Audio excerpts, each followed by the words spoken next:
तो आप सभी का संख्या क्लास में फिर से स्वागत है। मैं आदित्यानंद, सोशल साइंस के टीचर। हम लोग पिछले क्लास में 2025 के मॉडल पेपर को 1 से 40 क्वेश्चन तक सॉल्व किए थे।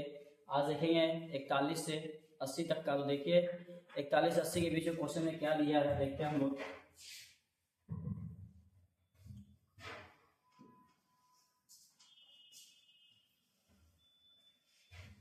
ये क्वेश्चन ऑफ 42 हम लोग स्टार्ट करते हैं कि रूस के सहयोग से किस परमाणु विद्युत गृह का निर्माण किया गया था। किसके सहयोग के? रूस के सहयोग से। तो हम जानते हैं कि रूस के सहयोग से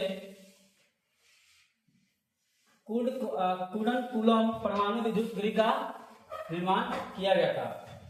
नेक्स्ट क्वेश्चन देखते हैं क्या है कि इनमें से किसे सुनहरा रेशा कहा जाता है। क्या पूछ रहा है? सुनहरा रेशा। क्या पूछ रहा है? सुनहरा रेशा। तो पहला जो आपका है कपास। क्या है? कपास। यह क्या होता है? इसे सफेद सोना भी कहा जाता है। क्या कहा जाता है? सफेद सोना। इसे क्या कहा जाता है? सफेद सोना कहा जाता है। दूसरा आपका है सन। दूसरा क्या है आपका? सन। इसको क्या कहा जाता है? फ्लैक्स। इसे क्या कहते हैं? फ्लैक्स रेशा इसे कहा जाता है। फ्लैक्स रेशा इसे कहा जाता है। तीसरा आपका है रेशम। ये आपको कहां से प्राप्त होता है?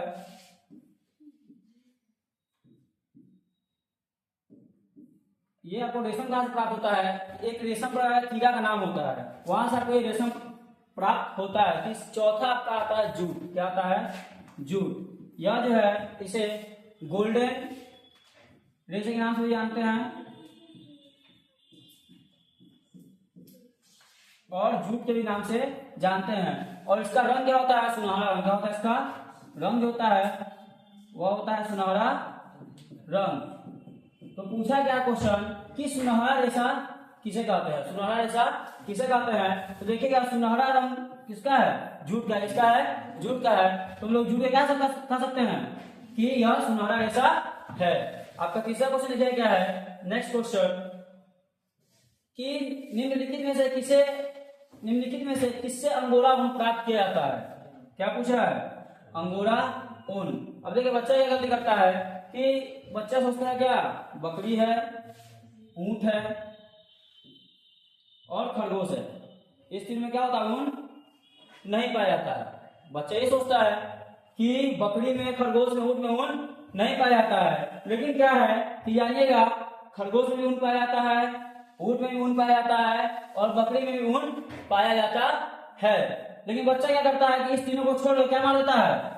भेड़ को। ताकि बच्चा तो पढ़ते हैं लोग ऊन कहां से प्राप्त करते हैं? भेड़ से। कहां से प्राप्त करते हैं? भेड़ से। लेकिन जो अंगोरा नामक ऊन है यह आपको खरगोश के किसके? खरगोश का जो फर होता है उससे बात है। किससे बात है? तो खरगोश के फर से।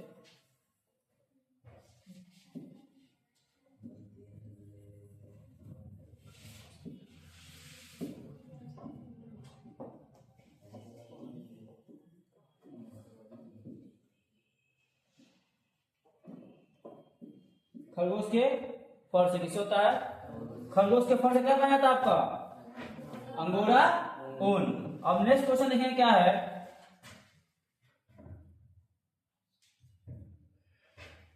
भारत में लौह इस्पात का पहला कारखाना कहां स्थापित किया गया था?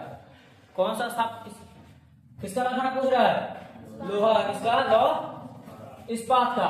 तुम लोग जानते हैं कि जो झारखंड था, कौन? झारखंड। यहाँ पे लौह इस्पात का पहला कारखाना खोला गया था। तो इसका आंसर क्या हो जाएगा? क्या मानेंगे? झारखंड। क्या मानेंगे? नेक्स्ट क्वेश्चन हम लोग देखते हैं क्या है कि भोपाल त्रासदी में किस गैस का रिसाव हुआ था? भोपाल गैस त्रासदी जो घटना हुआ था उसमें कौन से गैस का रिसाव हुआ था? तो इसका आंसर क्या मानेंगे हम लोग? Methyl isocyanate. Methyl isocyanate. Next question देखते हैं क्या है कि भारत का सबसे लंबा राष्ट्रीय राजमार्ग कौन है? भारत का सबसे लंबा राष्ट्रीय राजमार्ग कौन है? इसका आंसर होगा NH-44, राष्ट्रीय राजमार्ग 44।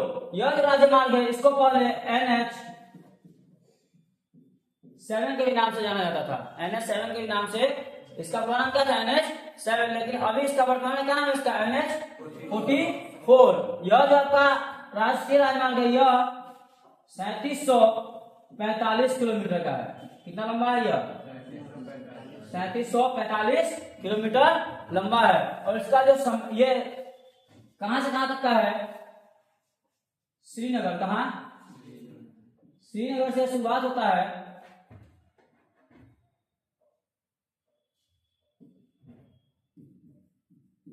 कहां शुरुआत होता है इसका, श्रीनगर से शुरुआत होता है और सबसे लास्ट आपका है कन्याकुमारी, कहां, कन्याकुमारी तक यह जो NH44 आपका राष्ट्रीय राजमार्ग वह फैला है। तो क्वेश्चन क्या पूछा था कि सबसे लंबा राष्ट्रीय राजमार्ग कौन है, तो NH44, इसका से क्या मानेंगे, NH44 मानेंगे। नेक्स्ट क्वेश्चन लिखा हुआ क्या है कि सबसे बड़ा रेलवे जोन कौन है, मतलब भारत का सबसे बड़ा रेलवे जोन कौन है। इसका आंसर क्या हो जाएगा आपका, उत्तर रेलवे, क्या हो जाएगा, उत्तर रेलवे। चलिए नेक्स्ट क्वेश्चन देखते क्या है कि वायु परिवहन का राष्ट्रीयकरण कब किया गया था, वायु परिवहन का राष्ट्रीयकरण कब किया गया था, तो इसका आंसर क्या हो जाएगा, 1953। क्वेश्चन लोग नेक्स्ट देखते हैं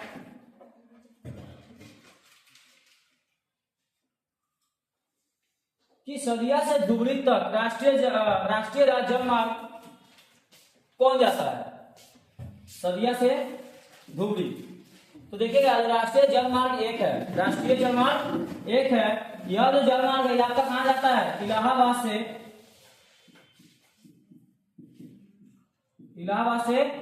हल्दिया, कहां जाता है, इलाहाबाद से हल्दिया। आपका राष्ट्रीय जलमार्ग दूसरा है आपका, यह जाता है आपका सदिया से धुबरी, कहां जाता है, सदिया से धुबरी।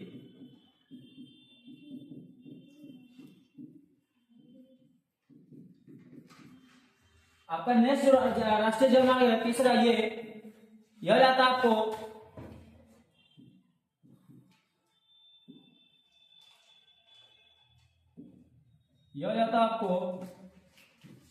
कोट्टापुरम से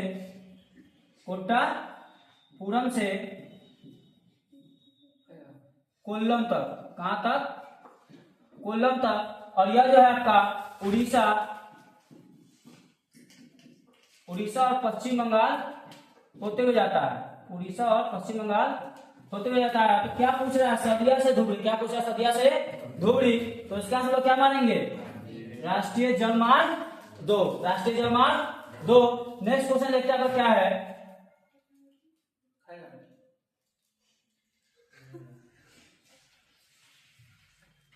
फाल्टा विशेष आर्थिक क्षेत्र कहाँ है, क्या पूछ रहा है, फाल्टा विशेष आर्थिक क्षेत्र कहाँ है। तो इसका आंसर क्या मानेंगे हम लोग, पश्चिम बंगाल। कहां पे फाल्टा विशेष आर्थिक क्षेत्र, पश्चिम बंगाल में। तो इसका आंसर क्या मानेंगे, पश्चिम बंगाल मानेंगे। नेक्स्ट क्वेश्चन देखते हैं क्या है,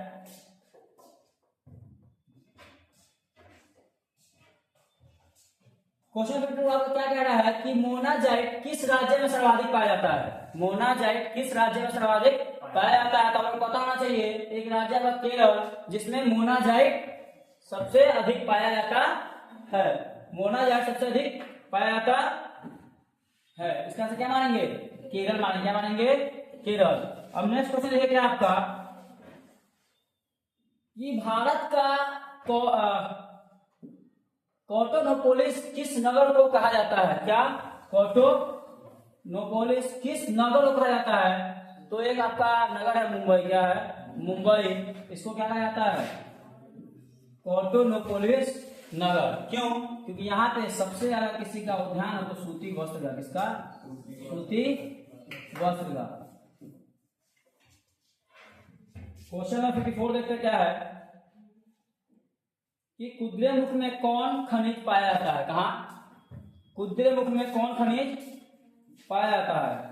कुद्रेमुख क्या है, पर्वतमाला, क्या है, पर्वतमाला है। और यहाँ पे कौन सा खनिज पाया जाता है, तो लौह और अयस्क। क्या पाया जाता है, लौह और अयस्क। आइए लोग क्वेश्चन नंबर 55 देखते हैं कि त्रिवेणी नहर का निर्माण कहाँ किया गया है। त्रिवेणी नहर का निर्माण कहाँ किया गया है? तो एक हमारे बिहार राज्य में है पश्चिमी चंपारण एक जगह है। कौन सा? पश्चिमी चंपारण। यहाँ पर क्या है कि गंडक नदी। कौन सा नदी? गंडक नदी। इसी नदी के किनारे किसका निर्माण किया गया? त्रिवेणी नहर का निर्माण किया गया था। उसका उद्देश्य क्या था इस नहर का निर्माण करने का? सिंचाई।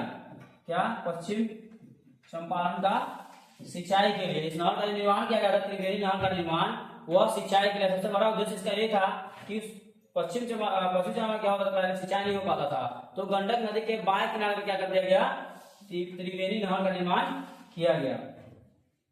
नेक्स्ट क्वेश्चन लिखा क्या है? क्वेश्चन नंबर 56 होता है कि इन परियोजनाओं में से कौन सीतामढ़ी जिले में स्थित है? ये आपका 4 को जो परियोजना है, एक है आपका दुर्गावती जलाशय परियोजना, दूसरा आपका है बागमती परियोजना, तीसरा आपका है सोन नदी परियोजना और चौथा आपका है बरनाम जलाशय परियोजना। तो यह जो परियोजना है आपका दुर्गावती जलाशय परियोजना, यह आपका कहाँ है? कैमूर और रोहतास। कैमूर और रोहतास में है। यह आपका सोन नदी परियोजना जो है, यह आपका एक मध्य प्रदेश में है। मध्य प्रदेश में है, उत्तर प्रदेश में भी है और बिहार में भी है। 3 राज्य में है। लेकिन पूछा क्या? बिहार राज्य के किसी एक जिला के बारे में, किसी और सीतामढ़ी जिला के बारे में। तो जाहिर सी बात ये होगा नहीं, क्योंकि मध्य प्रदेश में भी है, उत्तर प्रदेश में और बिहार में भी है। आपका आता है भाई ये एक है बागमती, ये आपका कहाँ है? सीतामढ़ी में। कहाँ है ये? सीतामढ़ी में। ठीक। इसके बाद जाना है कि बरनाल जलाशय परियोजना, ये कहाँ पे है? आपका एक जिला है बिहार का, जमुई जिला। कौन सा जिला? जमुई जिला। कौन सा जिला? जमुई जिला। सॉरी, यहाँ पे गलती लिख दिया, सीतामढ़ी के सीतामढ़ी लिखा गया है, इसको लिखना था सीतामढ़ी। क्या?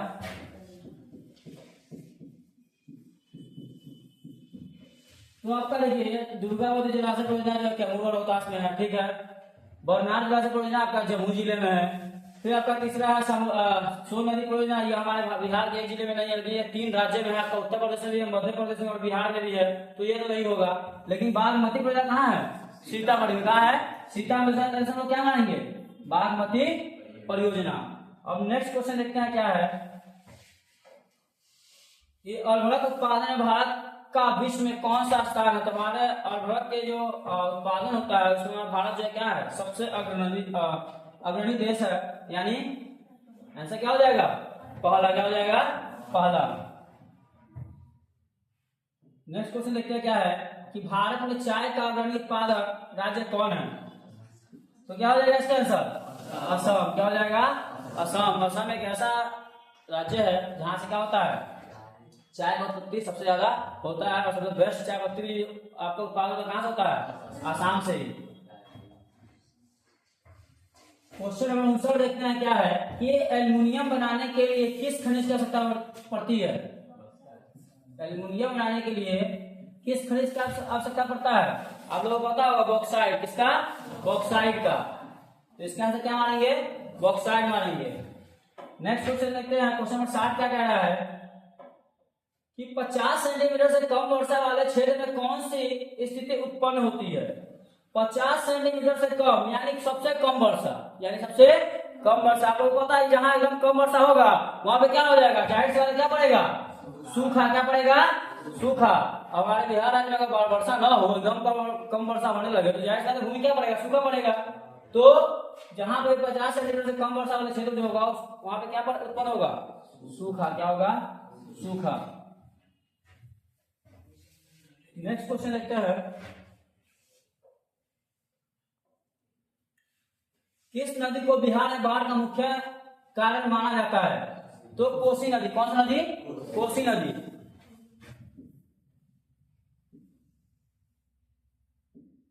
कौन सी नदी है? कोसी नदी।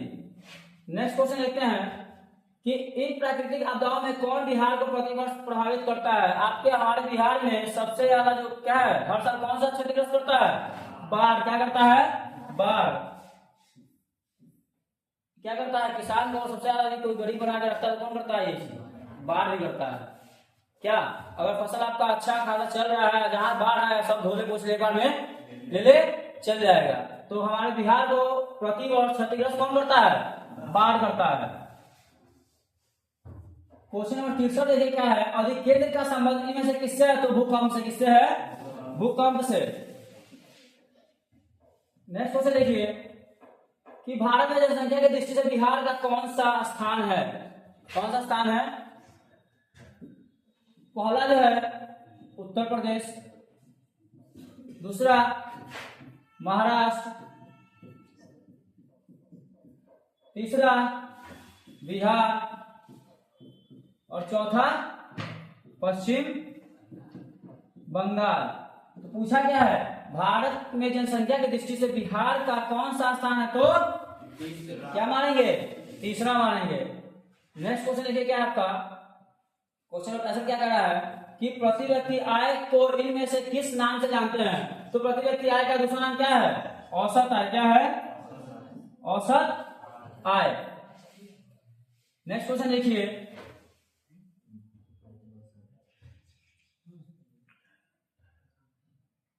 क्वेश्चन नंबर 66 क्या कह रहा है कि विनिमय की प्रारंभिक अवस्था में व्यापार किस पर आधारित था।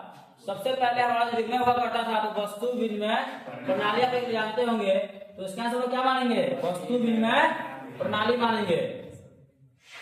नेक्स्ट क्वेश्चन है कि मैकल गन समिति का संबंध इनमें से किससे है। मैकल गन समिति का संबंध इनमें से किससे है, सहकारिता से। किससे है, सहकारिता से। क्वेश्चन नंबर 68 देखिएगा 68, लघु उद्योग की अधिकतम निवेश सीमा क्या है। लघु उद्योग की अधिकतम निवेश सीमा क्या है। लघु उद्योग होता क्या है, सबसे जो कम मात्रा में उत्पादन करता है, कम सेवा देता है, छोटे पैमाने का जो उद्योग होता है उसको क्या कहते हैं हम लोग, लघु उद्योग। ऐसा सबसे अधिक निवेश का क्या होता है, सीमा होता है, कितना होता है, 5 करोड़। कितना होता है, 5 करोड़। नेक्स्ट क्वेश्चन देखते हैं क्या है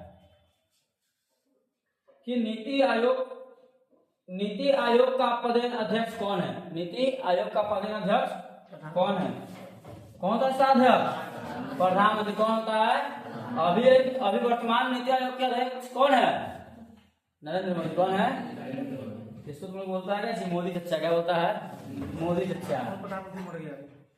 आइए हमारे करंट में प्रधानमंत्री का, पूर्व प्रधानमंत्री जैसे मनमोहन सिंह, उनका क्या हो गया है, निधन। क्या हो गया है, निधन। आइए क्वेश्चन नंबर 70 देखते हैं, मानव परिश्रम से अर्जित धन क्या कहलाता है। आपके पापा जो मेहनत करते हैं, आपके पापा जो मेहनत करते हैं, उस मेहनत के बदले आपके पापा को जो मिलता है वो क्या होता है, आय। क्या होता है, आय। नेक्स्ट क्वेश्चन देखिए, भारतीय रिजर्व बैंक का राष्ट्रीयकरण कब हुआ। भारतीय रिजर्व बैंक का राष्ट्रीयकरण कब हुआ, इसका आंसर क्या हो जाएगा, 1949। नेक्स्ट क्वेश्चन देखिए क्या है, इनमें से कौन सा सामाजिक आधारभूत संरचना का भाग है। शिक्षा। क्या है, शिक्षा। सामाजिक आधारभूत संरचना दो होता है, एक भौतिक और एक सामाजिक। एक भौतिक, एक बाकी हमको दिया है संचार, यातायात, वित्त। ये सब क्या है, भौतिक है। क्या है, लेकिन ये क्या है, शिक्षा क्या है, सामाजिक। नेक्स्ट क्वेश्चन देखिए, क्वेश्चन नंबर 73 क्या कह रहा है कि संयुक्त राष्ट्र ने किसे अंतरराष्ट्रीय सहकारिता वर्ष घोषित किया। किसको किया था, 2012 को। इसको 2012 को। नेक्स्ट क्वेश्चन क्या है, उपभोक्ता अधिकारों की घोषणा सर्वप्रथम कहाँ की गई थी। तो अमेरिका में। अमेरिका में क्या हुआ था कि उपभोक्ता अधिकारों की घोषणा सर्वप्रथम किया गया था। नेक्स्ट क्वेश्चन देखिए क्या आपका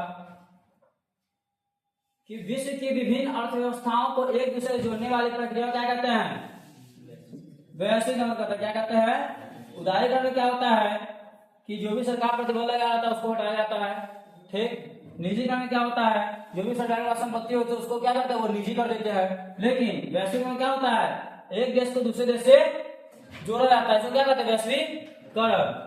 नेक्स्ट क्वेश्चन देखिएगा, क्वेश्चन नंबर 76 क्या कह रहा है कि इनमें से कौन संस्थागत वित्तीय स्रोत का उदाहरण है। देखिए वित्तीय स्रोत क्या होता है, इसका मतलब वित्त क्या होता है, वित्त, और वित्त का मतलब क्या आता है, कहां से धन आना, क्या आना, धन आना। तो आपको वाणिज्यिक बैंक से धन आ सकता है, सहकारी बैंक से धन आ सकता है, क्षेत्रीय गैर बैंक से भी धन आ सकता है। तो इसका आंसर क्या मानेंगे, इनमें से सभी। क्वेश्चन नंबर 77 क्या कह रहा है, देखिए भारत का अधिकांश कार्यबल किस क्षेत्र में होता है, प्राथमिक क्षेत्र में। किसमें होता है, हमारा भारत तो कृषि प्रधान देश के नाम से जाना जाता है, और कृषि प्रधान किसमें आता है, प्राथमिक क्षेत्र में। पशुपालन वाला देश सबसे ज्यादा होता है, कहाँ आता है, प्राथमिक क्षेत्र में। तो क्वेश्चन क्या पूछा है कि भारत का अधिकांश कार्यबल किस क्षेत्र में कार्यरत है, तो फिर प्राथमिक क्षेत्र में। नेक्स्ट क्वेश्चन देखिए, भारत में मौद्रिक नीति का निर्धारण कौन करता है, भारत में मौद्रिक नीति का निर्धारण कौन करता है। तो इसका क्या नाम है, भारतीय रिजर्व बैंक। क्या मानेंगे, भारतीय रिजर्व बैंक।